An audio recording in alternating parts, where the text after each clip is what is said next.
ہے نا کہ استاد کے بغیر تعلیم مکمل نہیں ہے. اتنی ٹیکنالوجی کے باوجود جو تعلیمی ادارے ہیں وہ تو ختم نہیں ہوئے. تو ترجمہ بھی پڑھنے کی ضرورت ہے، سمجھنے کی ضرورت ہے. پھر آپ جب تک کسی مستند اتھینٹک عالم کے ساتھ رابطہ نہیں رکھیں گے آپ کو پتہ ہی نہیں چلے گا یہ ترجمہ قادیانیوں کا ہے، عیسائیوں کا ہے، کس کا ہے. وہ عالم سے آپ پوچھیں گے کہ کون سا ترجمہ بہتر ہے، پھر وہی پڑھنا چاہیے. اور پھر پڑھنے میں کوئی اعتراض والی بات نہیں ہے. جو سمجھ میں نہیں آتی بات وہ آپ عالم سے پوچھیں. اختلاف اس وقت ہوتا ہے جب کوئی عربی سے بالکل واقف نہیں ہوتا اور پھر مفسر بن کر اعتراضات کرتا ہے، پھر اختلاف پیدا ہوتا ہے. اچھا یہ بات یہی رہی. آپ ذرا تھوڑا سا نا سورہ محمد دیکھ لیجئے جی. یہ جی اللہ آپ کا بھلا کرے پارہ نمبر 26 ہے جی، پارہ نمبر 26. اور سورہ محمد جو ہے اس کی پہلی 2 آیات ہیں. یہ آپ خود دیکھیے ذرا. میں ایک بہت بڑی بات کرنے لگا ہوں جو لوگ خواہ مخواہ اعتراض کرتے ہیں. آپ قرآن مجید سامنے رکھ لیجئے، آپ دوبارہ دیکھیے کہ یہ لکھا ہوا کیا ہے.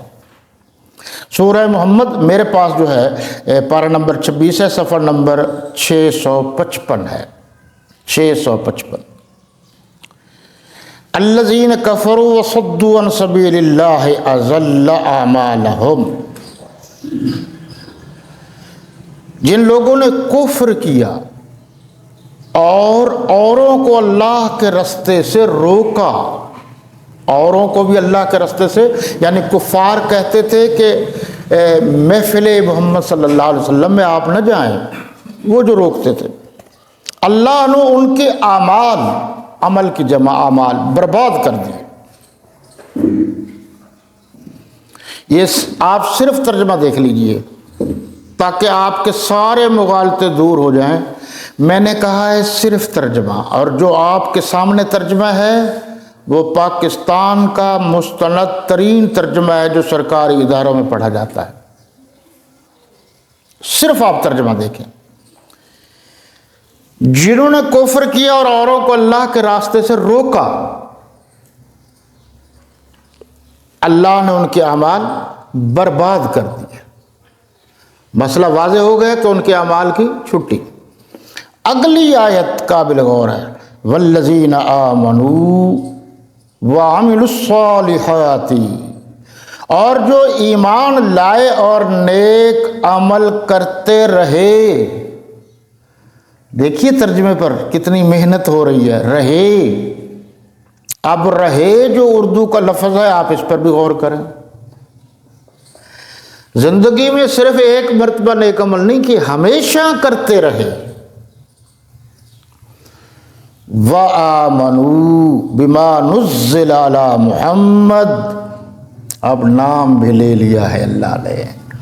اور جو کتاب محمد صلی اللہ علیہ وسلم پر نازل ہوئی، وَهُوَ الْحَقُّ مِن رَبِّهِمْ. اور وہ ان کے پروردگار کی طرف سے برحق ہے. یہ نہیں کہا ترجمہ حق ہے، برحق ہے، یعنی جس میں کسی باطل کی گنجائش ہی نہیں ہے. آگے فرمایا کفر عنہم سیئاتہم واصلح بالہم. ان سے ان کے گناہ دور کر دیے اور ان کی حالت سوار دی. اب یہاں اس آیت میں ایک تو 2 دفعہ لفظ آمنو ہے. پہلے کہا کہ ایمان لاؤ، پھر کہا اس چیز پر ایمان لاؤ جو جناب نبی کریم صلی اللہ علیہ وسلم پر اللہ نے نازل کی ہے. اب اللہ نے نازل کتاب اللہ بھی کی ہے، احادیث نبویہ بھی ہے، فرامین بھی ہے، تو سب کو ماننا پڑے گا. اب دیکھو تشریح کر دی کہ جنہوں نے ایمان بھی، جو لوگ ایمان بھی لائے، عمل صالح بھی کیا، اور حضور صلی اللہ علیہ وسلم پر جو اللہ کی طرف سے نازل کیا گیا اس پر بھی ایمان لے. اب کیا ہم سے کفر عنہم، اب اس پر آپ توجہ کیجئے، کفر یہاں انہوں نے کیا ہے کہ دور کر دیا۔ مولانا مفتی تقی عثمانی صاحب کا میرے پاس ترجمہ موجود ہے، انہوں نے لکھا ہے کہ معاف کر دیا۔ ذرا ترجمے پر بھی آپ غور کریں، ان سے، ہم ان سے، کفر انہم ان کو معاف کر دیا، دور کر دیا، کیا؟ سیئاتہم ان کی خطاؤں کو، ان کی لغزشوں کو، ان کی کمزوریوں کو۔ یہاں انہوں نے لکھا ہے گناہ، یہ لفظ بھی قابل غور ہے۔ آپ توجہ کریں گے، جیل میں جو ایک دن جاتا ہے تو وہ بھی کہتا ہے یہ اسیر ہے، اور جو 1 سال جاتا ہے وہ بھی کہا جاتا ہے یہ اسیر ہے۔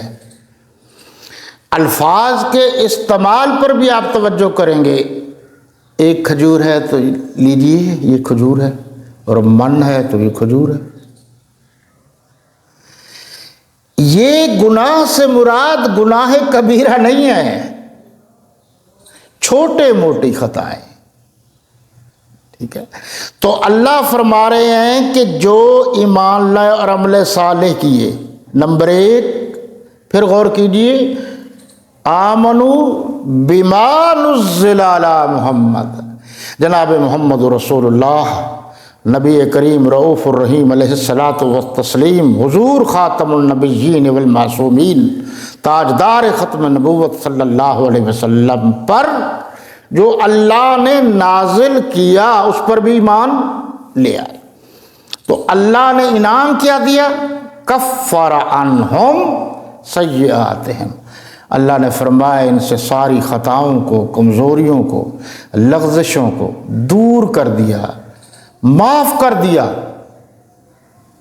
ایک جگہ قد غفرت لکم، میں نے ان کی ساری خطاؤں کو معاف کر دیا، وبدلت سیئاتکم حسنات، اور ان کی تمام کمزوریوں کو نیکیوں میں بدل دیا۔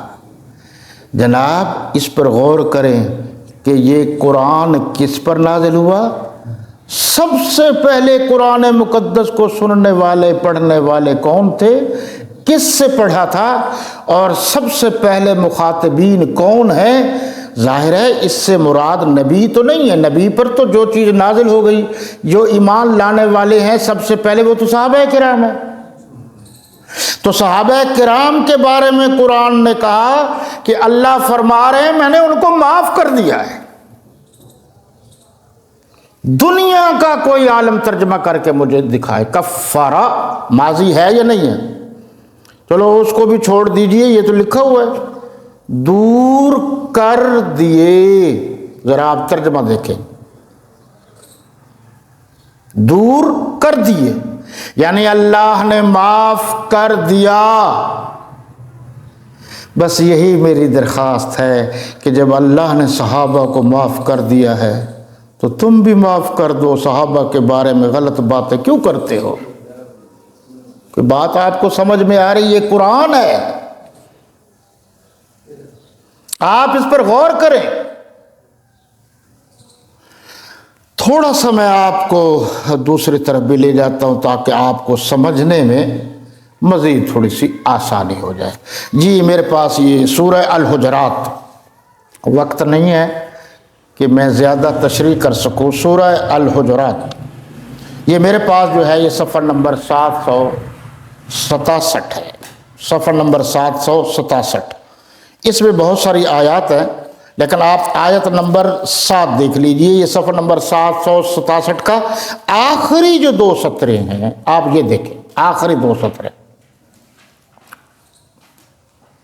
اسی صفحے کی۔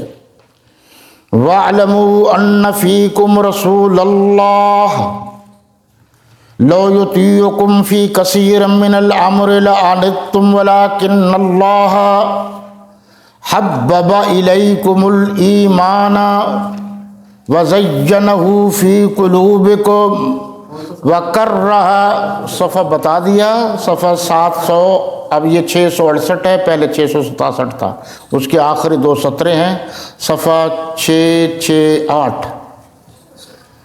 وَزَيَّنَهُ فِي قُلُوبِكُمْ وَكَرَّهَ إِلَيْكُمُ الْكُفْرَ وَالْفُسُوقَ وَالْعِصْيَانَ، پارہ نمبر 26 ہے، یہ بھی ذہن میں رہے۔ اولئک هم الراشدون۔ جی اب اس ترجمے پر آپ غور کریں گے، میں زیادہ تشریح نہیں کرتا، میں 1-2 حوالے دے دوں گا، آپ چیک کریں اسے، اور جان رکھو کہ تم میں اللہ کے پیغمبر ہیں، یہ لفظ بھی واضح ہو گیا، اللہ کے پیغمبر ہیں۔ اگر بہت سی باتوں میں وہ تمہارا کہا مان لیا کریں تو تم مشکل میں پڑ جاؤ، ایک واقعے کی طرف اشارہ ہے۔